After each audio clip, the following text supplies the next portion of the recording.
पूरे प्रदेश भर में हमने विभिन्न प्रकार के ऑब्जर्वर्स हमने भेजे हैं, ताकि कहीं भी अगर किसी भी राउंड में किसी भी क्षेत्र में कोई भी अगर कमजोरी दिखती है प्रशासन की तरफ से, तो तुरंत हमको वो इन्फॉर्मेशन, वो जानकारी हमें मिलेगी। देखिए, असम में हम एक सकारात्मक नतीजे का इंतजार कर रहे हैं और अंतिम राउंड तक हम लोगों का जो फीडबैक हमको मिला है वो वोटों के द्वारा उसका जो उभरेगा उसके हम नजर रखेंगे। हर राउंड पे हम नजर रखेंगे। पूरे प्रदेश भर में हमने विभिन्न प्रकार के ऑब्जर्वर्स हमने भेजे हैं, ताकि कहीं भी अगर किसी भी राउंड में किसी भी क्षेत्र में कोई भी अगर कमजोरी दिखती है प्रशासन की तरफ से, तो तुरंत हमको वो इन्फॉर्मेशन, वो जानकारी हमें मिलेगी। सर, अब तक के रुझानों में पूरे असम से क्या अपडेट आपके पास है?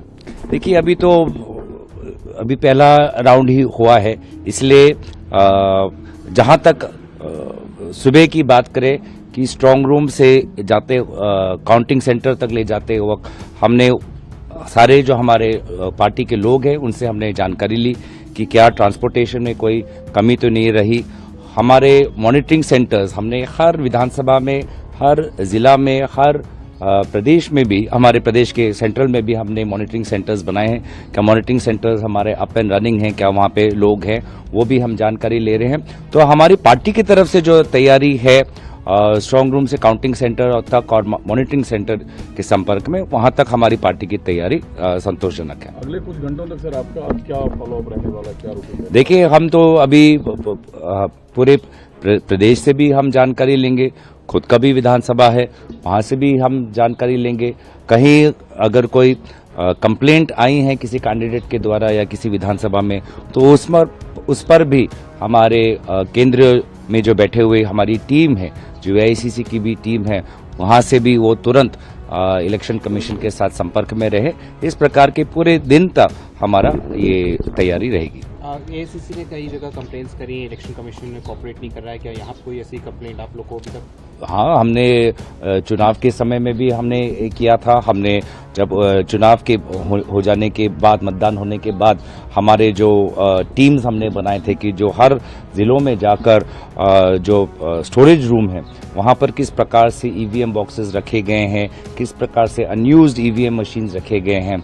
और जब हमने गए तो कई जगह हमको देखा कि अनयूज्ड EVMs को बिना ताला लगाए हुए एक कमरे में उसको बंद करके रखा हुआ था। तो उस पर भी हमारे लोगों ने वहीं जाकर ऑन द स्पॉट प्रशासन को दोबारा उनको कहा गया कि रूम को सील करे, लेकिन ऐसी नौबत आनी नहीं चाहिए। हमारे जो CLP लीडर है उन्होंने भी देखा है कि कहाँ अनयूज्ड EVMs हो या स्ट्रांग रूम में जिस प्रकार की CCTV की मॉनिटरिंग हो, उन्होंने भी इंडिविजुअल ऐसे कुछ केसेस उन्होंने निकाले हैं।